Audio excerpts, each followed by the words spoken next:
और ब्रेक के बाद खबरों में आगे बढ़ेंगे। मंडी में गोभी का उचित भाव न मिलने से सीमावर्ती अरनिया के किसान इन दिनों निराश दिखाई दे रहे हैं।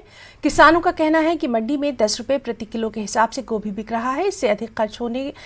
इससे अधिक खर्च गोभी को मंडी तक पहुंचाने में लग रहा है, जबकि बाजार में उसे 20 गुना कीमत पर बेचा जा रहा है। उनका कहना है कि गोभी की फसल तैयार करने के लिए 4 से 5 हजार रुपये प्रति बीघा खर्च होता है। लागत बढ़ रही है, मुनाफा कम हो रहा है, जिसकी वजह से किसान नाराज हैं। किसानों का कहना है कि गोभी की कीमत तय की जानी चाहिए ताकि उन्हें नुकसान ना हो।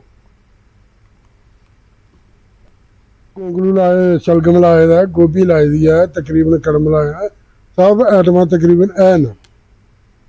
ते इ'यां डामाडोल के मंडी का रेट कदे 8 रुपये बेची जावे ते कदे 7 रुपये बेची जावे।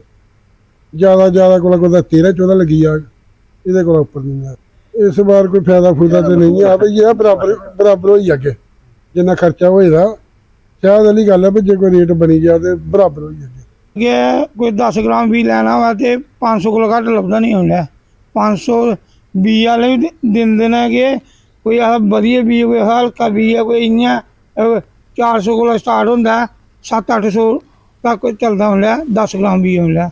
और 10 ग्राम कन्नै कोई जगह 5-7 मरले जगह लगती है, तो ओह्दे पर खर्चा कोई 1 कनाल जगह लानी होवे ते कम किन्ना 1500-1600 रुपया 2000 रुपया खर्चा हो जाता है। तो इस टाइम जो गोभी तैयार होती है 100 रुपया तोला जाता, 200 रुपया तोला जाता, केईं बार चुकते भी नहीं है।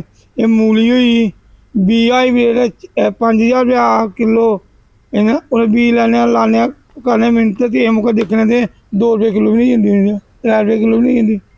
नुकसान है किसान का। मंडी भी क्या रेट जाएगा करती? मंडी जो मांग चाहिए मुझे 10 रुपये किलो जा रही है। जे सब मिनत हो रही है, सब 25-30 रुपये किलो होनी चाहिए।